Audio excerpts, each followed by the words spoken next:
Introduction. Geographical of China. China is the third biggest country after Russia and Canada. It's located in Southeast Asia along the Pacific Ocean coastline.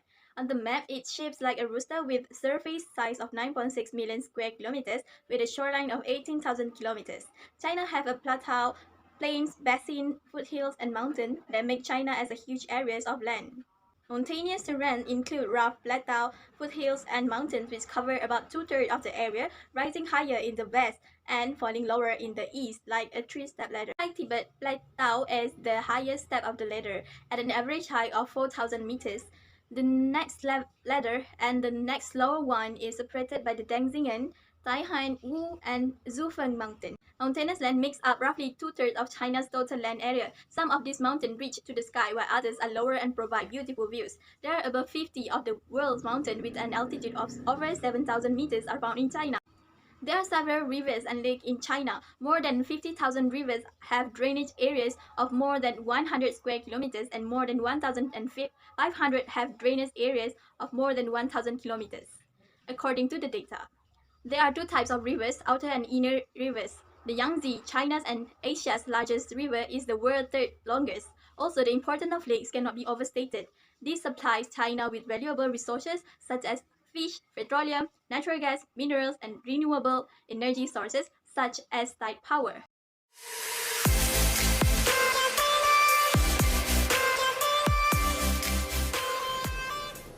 So the first one is province. Each standard province is led by a provincial committee and headed by a secretary. The secretary of the committee is responsible for the province. The second in command is the governor of the provincial government. Day-to-day operations are managed by the standing committee of the provincial party committee. Taiwan has not been under the control of the mainland Chinese government since 1949.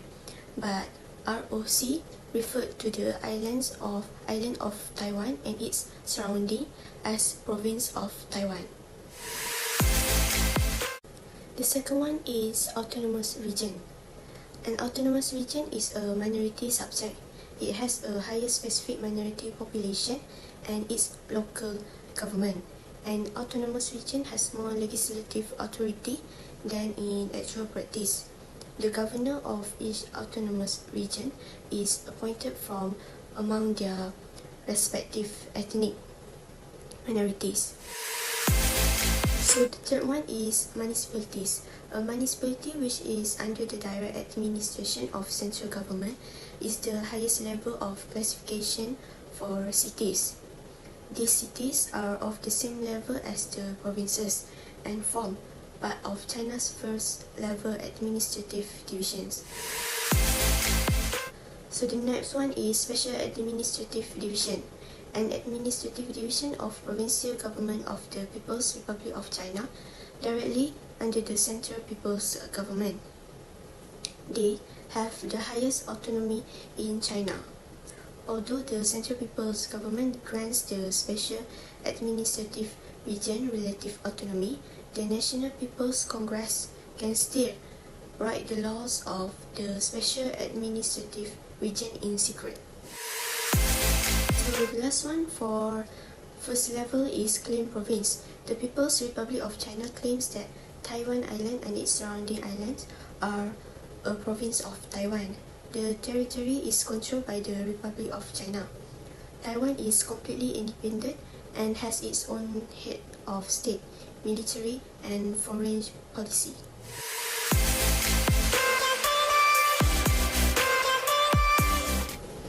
The first one is prefectures. Prefectural Administrative Commissioner is the leader of prefecture government. The term prefecture was developed from the former circuit. A circuit was a historical political division of China.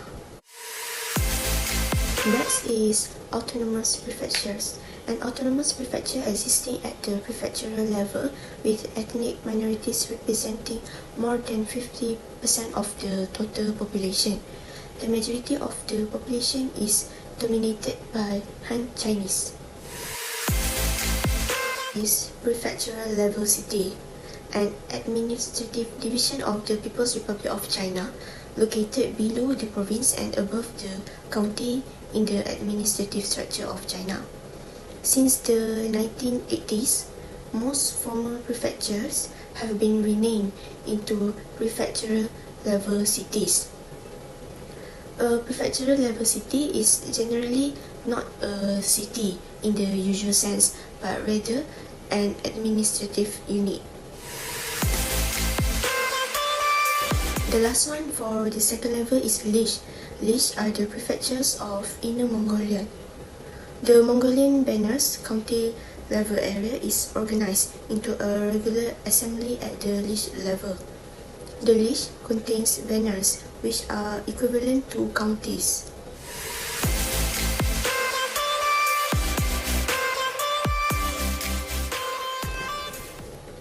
The first one is counties.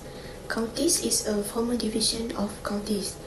It is located at the third level of the administrative ranking of provinces and autonomous regions, the second level of municipalities and Hainan. Next is autonomous counties. It is counties with one or more designated ethnic minorities, similar to autonomous regions and prefectures. County level cities. County level cities have judicial rights to their local laws. They are usually governed by prefecture level division, but some are directly governed by provincial level divisions. Legally, 3 of the county level cities are part of the disputed Taiwan province. Districts. So what is district? The term district is used to refer to various unrelated political divisions between ancient and modern China. In the modern context, districts are subdivisions of a municipality or a prefecture level city. Next is banners. The banners was first used in the Qing dynasty. It organized the Mongols into banners. In war, the 8 banners functioned as armies, but the banner system was also the basic organizational framework of all the Manchu society. An autonomous banner is a special type of banner set up by the People's Republic of China. There are 3 autonomous banners which are found in northeastern Inner Mongolia. Forestry area. It is a special county-level forestry district located in Hubei province. Special district is a special county-level division located in Guizhou province.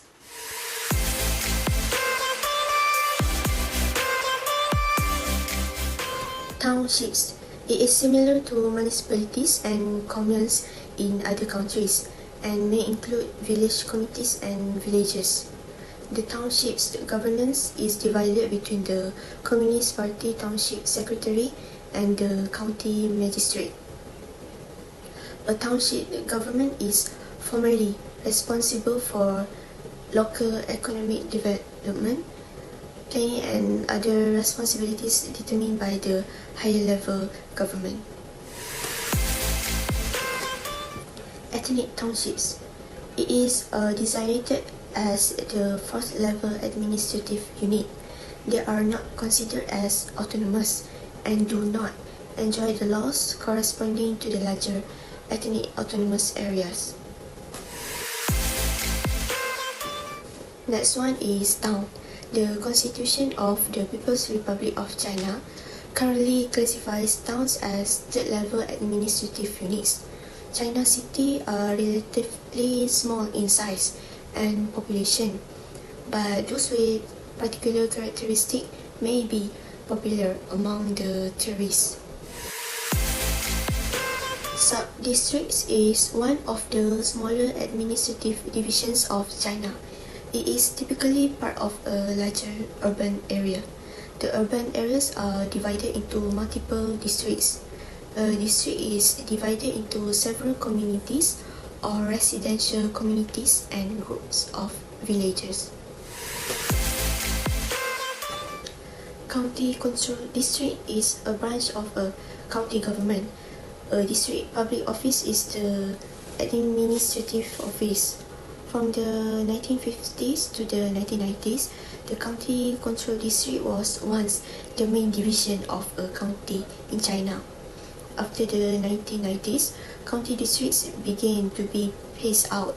Their role was taken over by larger towns. ZAM is the lowest level of administrative division used in China, Mongolia, and Russia. This system was adopted after the Chinese Communist Party came to the power in the 1980s, along with increasingly serious internal and external problems. Government decentralization includes the reorganization of organizational methods, the reduction of the role of rural government, and the creation of sumu. Ethnic ZAM are the same as ethnic townships but are unique to Inner Mongolia. The last level of administrative division is basic level autonomy. It acts as an organizational division and does not have much importance in terms of the power of political representation. In urban areas, each sub-district of a city district administers multiple communities or residential communities. Each of them has a residential committee to govern the resident of this neighborhood or community.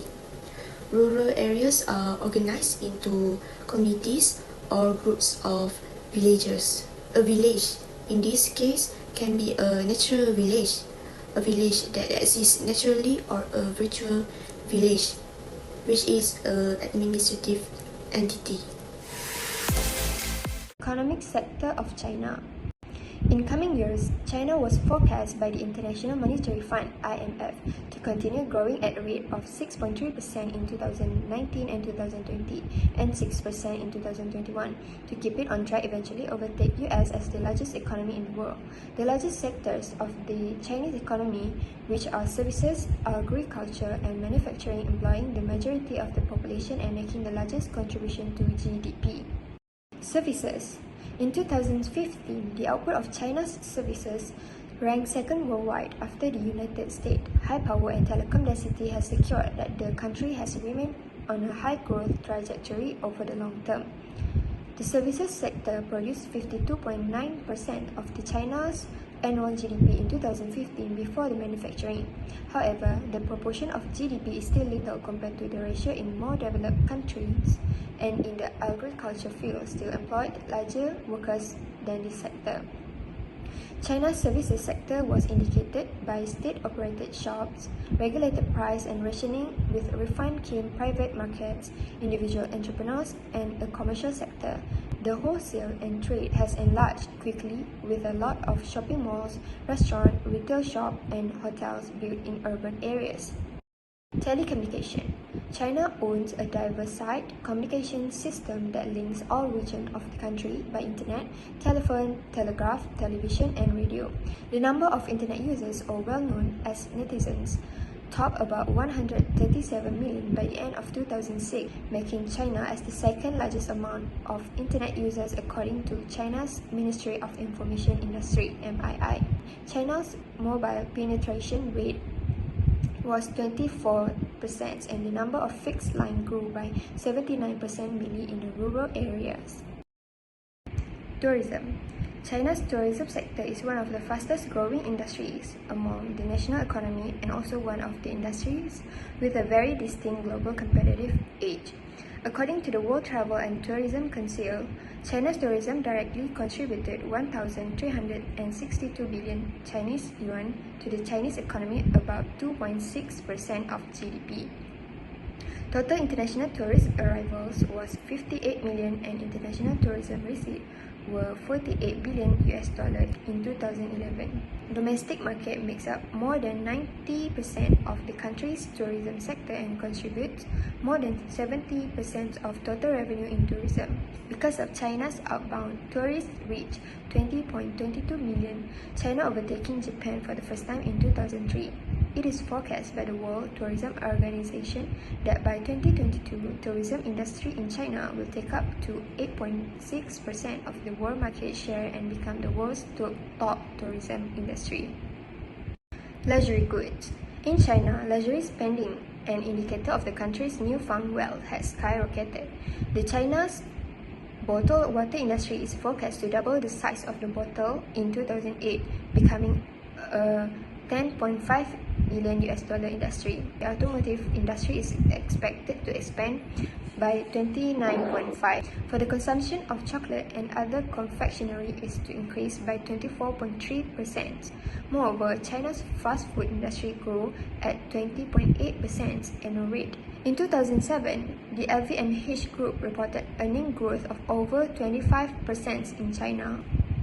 After October 2012, ban of government agencies purchasing luxury goods, often used as gifts, sales of luxury goods in China remained strong but slowed, even falling slightly for some retailers in 2012, and the sales of the shark fins down sharply. Retail sales in China account for only 7% of the global retail sales of the luxury goods. Cybercrime. In China, computer crime is a lucrative illicit practice. In 2016, an academic study was released by the University of California in August 2012 claimed that China's cyber black market involved over 90,000 participants, cost the local economy 5.36 billion. In July 2012, China's State Council released a set of information security guidelines as a measure to fight cybercrime, included security reporting, auditing, monitoring, and commitment to reduce the number of internet connection points. Agriculture. China, as the largest producer and consumer of agriculture products and nearly 300 million Chinese farmers in the sector laboring on pieces of land about the size of US farms. Most of any lands that are capable for the purpose of agriculture are used for food crop. The largest food crop produced by China are rice and among the source of wheat, maize, tobacco, soybeans, potatoes, sorghum, peanuts, tea, millet, barley, oilseed, pork, and fish. This agriculture also includes cotton, fibers, and furnish China with a small proportion of its foreign trade revenue. Agriculture exports such as vegetables and fruits, grain and meat products, fish and shellfish are exported to Hong Kong.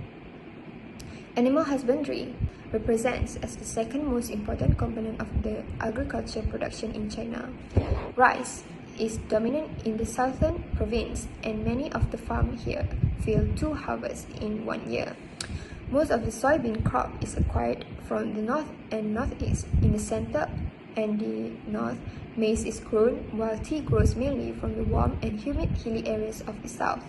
Cotton is grown extensively in the central province, and it can also found in the southeast and north, and tobacco comes from the middle and part of the south. Industry and manufacturing. Industry and construction account for 46.8% of China's GDP, and between 2011 and 2013, China used more cement than United States during 20th century. Around 8% of the total manufacturing output in the world came from China itself, and industrial output in China is the third rank in the world in 2009.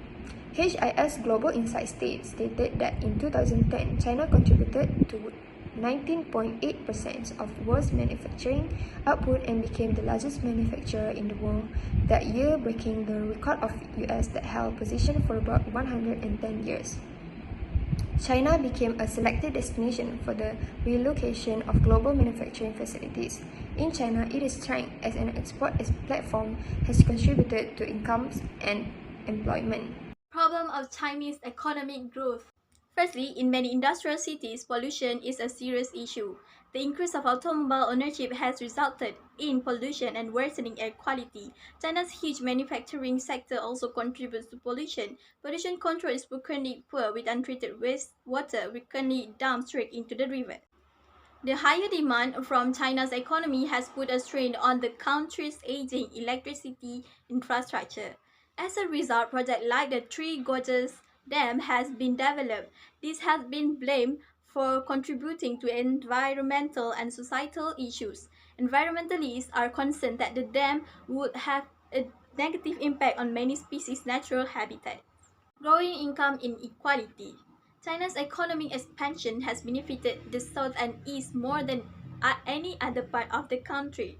As a result, the gap between the North and South is widening. The agriculture North, on the other hand, has been abandoned. Many farmers are struggling to make ends meet. Hence, employees are migrating from the North to the South. China has struggled to overcome income imbalance. However, absolute poverty has decreased significantly as a result of strong economic growth, which has lifted people out of poverty. Next, unemployment. Chinese economy can expand at 8% while unemployment remains an issue. It is because there are still many inefficient state-owned companies. As a result, many excess workers are laid off throughout the privatization and modernization process. In the agriculture industry, there is also a lot of unemployment. Inefficient banking sector. China has a terrible reputation for issuing bad loans. Many debts are not returned. This is a result of the communist industrial involvement. Large government businesses were frequently lent money by banks with little consideration for free market principles. As a result, obtaining sufficient financial investment for Guinea new businesses is challenging. However, a sum of investment is wasted. Overheating economy. China's economy is developing at such a rapid pace. There are concerns that this will lead to inflation pressures. This is particularly problematic because of relatively loose monetary policy, growth in consumer debt, undervalued exchange rate, poverty boom, inflation is currently 3.8%, but there are upper pressures. We worry about a strong China. Many Americans feared in 1980s that fast-growing Japan would displace US as the world's biggest, most dynamic economy. Those fears suddenly faded when the Japanese economy stumbled in the 1990s, but only to be revived in the new century with a new rival, which is China. In the world's largest population and economic boom released by the end of communist controls, China seems to overtake America as the most powerful nation and top richest country worldwide. But just as the trade posed by Japan 30 years ago turned out to be extravagant, the trade China poses today may be less dire than it appears, despite amonious headlines these days about the trade war between Washington and Beijing. Now, China is slowing down after a long massive force. The era of double-digit GDP growth is also come to an end. Last quarter of 6% growth rate, which some analysts believe to be overstated by Beijing, was the lowest in 3 decades, and growth will decrease to 4% or less by 2030. Reasons to worry. US worried about China's 5G superiority. Chinese telecom gear as the national security threat that could allow Beijing to spy on communications or help developing nations censor part of the web. US fear of China's leading companies that are poised to out-compete and out-innovate US huge technology. China's main weapon for global 5G superiority, Huawei, a state-backed telecom giant with a stockpile of available 5G patents, as US can compete with Huawei's telecom gear since US company cannot make comparable wireless radio system and only do manufacture radio gear. China sees 5G as a key technology for its larger ambition to become a global technology leader, and 5G is more strong. Wireless broadband will support other emerging fields ranging from advanced artificial intelligence, thus its overall strategy and growing its economy. China's increased R&D spending.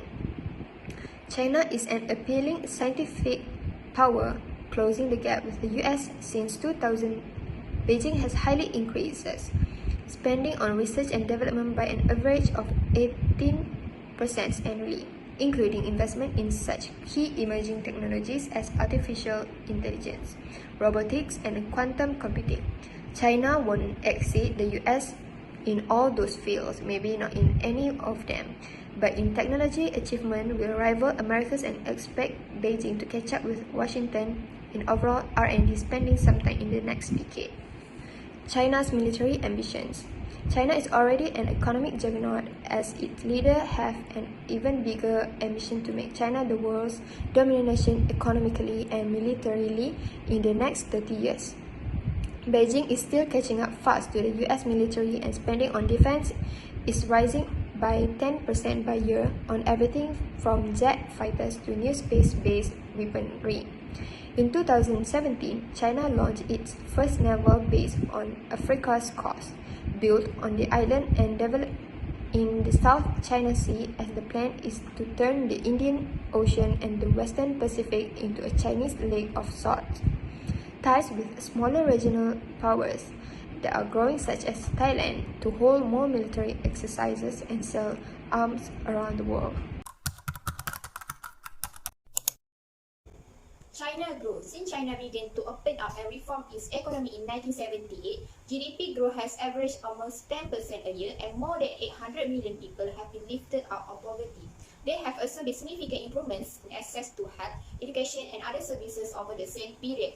China is now an upper middle income country. It will be important going forward that poverty alleviation efforts increasingly shift to address the vulnerabilities faced by the large number of people still considered poor by the standard of middle income countries, including those living in urban areas.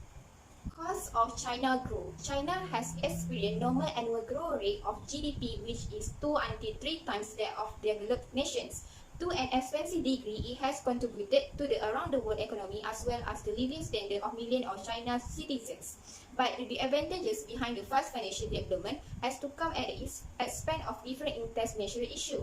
The unit vitality utilization is 8 until 10 times that of developed nations. Contamination is 30 times that of developed countries. Numerous national specialists has claimed that China's financial miracle will end soon since the environment cannot keep up the pace of advancement. Due to the pressure of rapid development, 1/3 of China's land has been hit by acid rain, half of the water in several main rivers has been rendered unusable, a quarter of the population has no access to safe drinking water, and 1/3 of the urban population must breathe contaminated air. Those losses may endanger China's public health and long-term development. The impact of China's growth are air pollution, shortage of water, water pollution, and lack of resources. Number 1. Air pollution. China has experienced tremendous environmental and ecological damage as a result of its rapid development.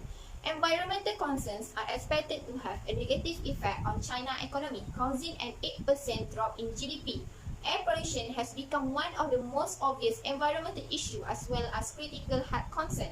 According to the World Bank, ambient and indoor air pollution is the main cause of yearly deaths, with health-related costs accounting for 7.1% of the country's revenue. China is 20 of the top 30 most polluted cities in the world. According to Chinese official data, roughly a fifth of urban Chinese breathe air that is very polluted. Only a third of the 340 Chinese monitored cities fulfill the country's minimal pollution requirements. The roots of China's environmental issue may be linked back to an increase in global commerce and urbanization, both directly and indirectly. The burning of coal to produce electricity contributes for the entirety of China's air pollution. The amount of coal burned is higher than Europe, Japan, and United States combined due to high volume chemical production, rubber and leather tanneries. The number of cities facing SO2, which is sulfur dioxide concentration and acid rain, has been continuously growing as a result of the huge reliance on coal burning without a period and proper regulation. China's urbanization is steadily increased as a result of the reform and opening up policy. China's overall population was 1.334 billion people at the end of 2009, with 622 million people living in urban areas, accounting for 46.6% of the total population. One of the factors contributing to the big population is that metropolitan areas provide many more job opportunities. Shortage of water. Water is one of the most essential natural resources. It is really a basic requirement for human living and a highly valued national asset. In China, water shortage has restricted agricultural development and lowered people living standards. Drought-affected cropland has increased significantly since the 1980. The drought in 1998 until 1999 was said to be the worst in recorded history. Furthermore, while the arable land in the north accounts for 40% of the total, it only has 6.5% of the accessible water resources. Water consumption in China has been gradually increasing in accordance with the country's growing population and need for a higher quality of life, resulting in a decline in water supply per capita. According to the World Bank forecast, China per capita water consumption is just 2,700 cubic meters per year, which is 1/4 of the global average and among the lowest for a large country. There are 666 cities in 600 cities lack source of water, although having a fifth of the world population. China only shares 7% of its water. The main reason for the severe water shortage crisis is excessive urban and industrial consumption, as well as increased development of buildings and infrastructure in line with rapid growth and population expansion. Number 3. Water pollution. China today confronted with water contamination, despite the fact that China has introduced several regulatory strategies to counter water pollution. The problem has yet to be properly resolved. Chemical, organic, and thermal waste, and sewage containing human waste, other organic waste, and detergent, or animal waste, pesticide, and fertilizer are the most common sources of water pollution. For example, according to a Green National Accounting study led by SEPA, the total cost of environmental pollution in 2004 was 511 billion RMB, or in US $62 billion, which is equal to 3.05% of China today GDP. More than 2,000 natural lakes, of which 75% suffer from various levels of pollution. Lastly, lack of resources. Natural resources are limited in China. Natural resources are divided into two categories, which is renewable and non-renewable. The non-renewable resources are decreasing as the economy grows. People will ultimately run out of resources if they do not build a good recycling system or find alternatives. This source will be increased by irrational resource extraction and use, as well as irrevocable ecological imbalance, resulting in a natural resource scarcity in China that stimulates economic growth. Over-harvesting by humans has resulted in the loss of forestry growth. The size of China's largest state forest has nearly halved in recent years. Forest land is being lost at a rate of around 110 million cubic meters per year on average. Large amount of forest and land has also been taken by construction and cultivation.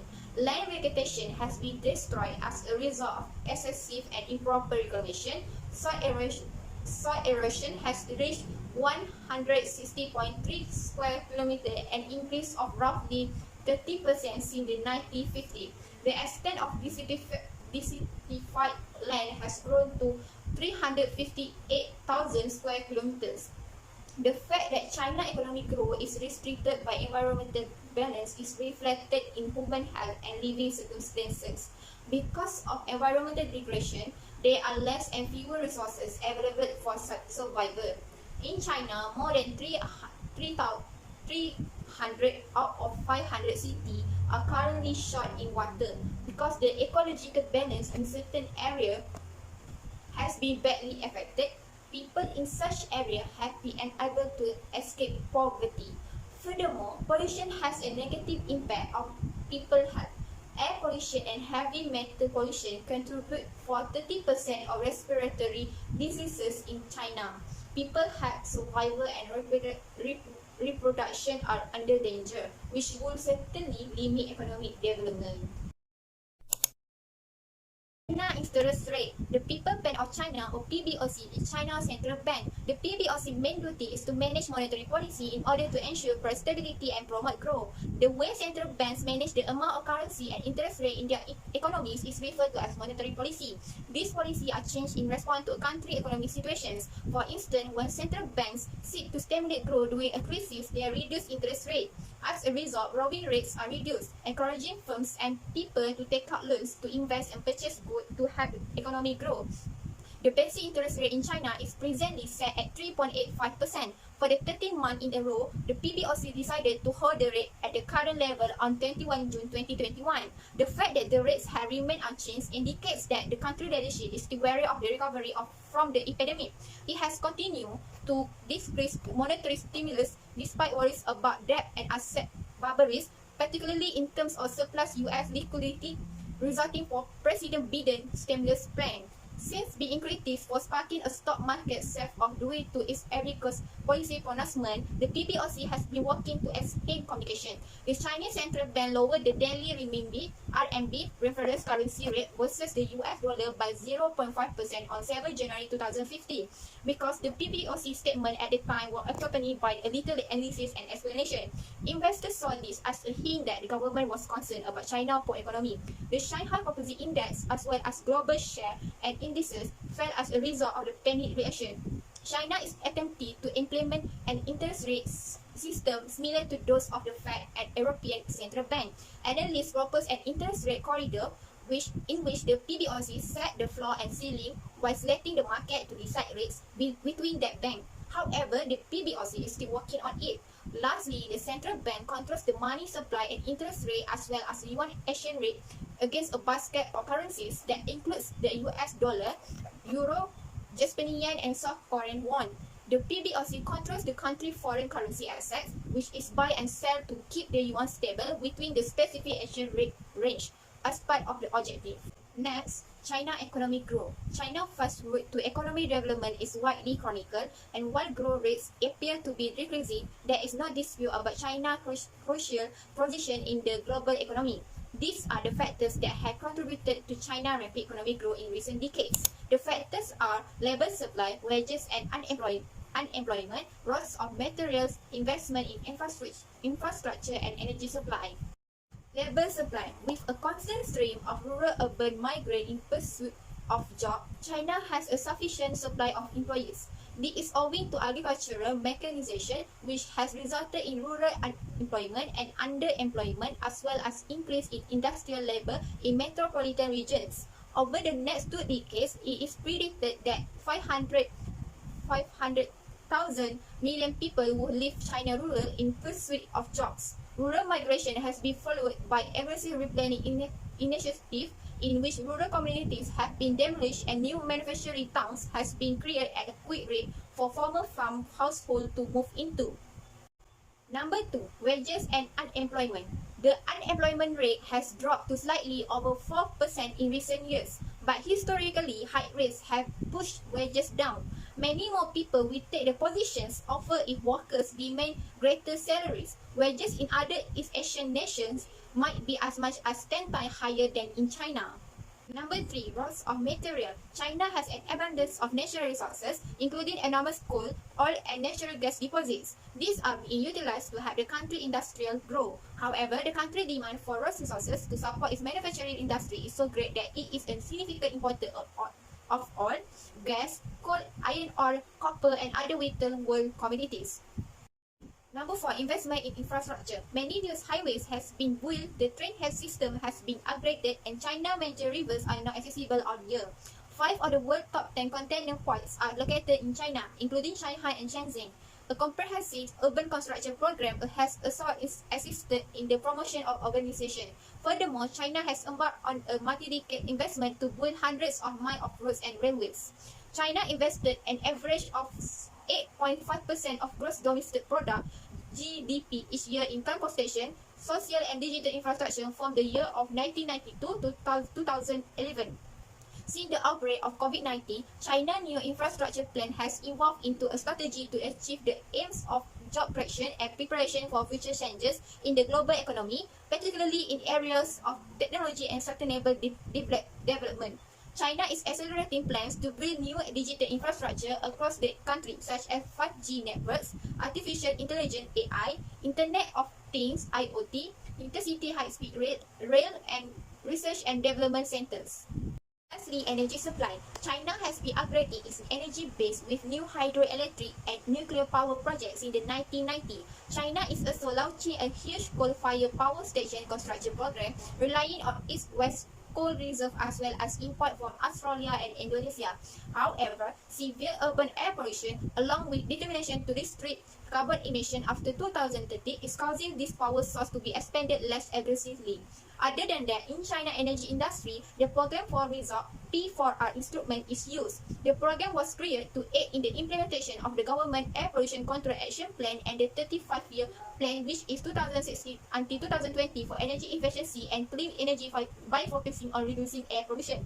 Installing particulate matter removal equipment, flue gas desulfurization and denitrification, replacing coal with natural gas, and increasing renewable energy with cycle are all examples of pollution listening strategies.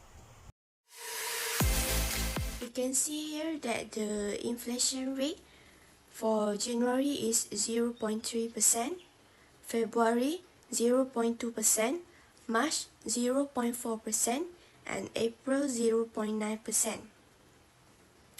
So China's inflation are frequently measured by the Consumer Price Index, CPI, that tracks the prices people pay for a series of goods and services.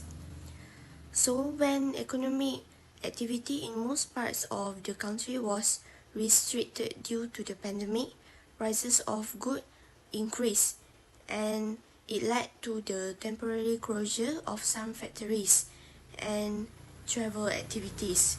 So it caused the inflation rate to increase. This is the prices percentage for each month. For January, prices in urban and rural is 0.4% and 0.1% respectively.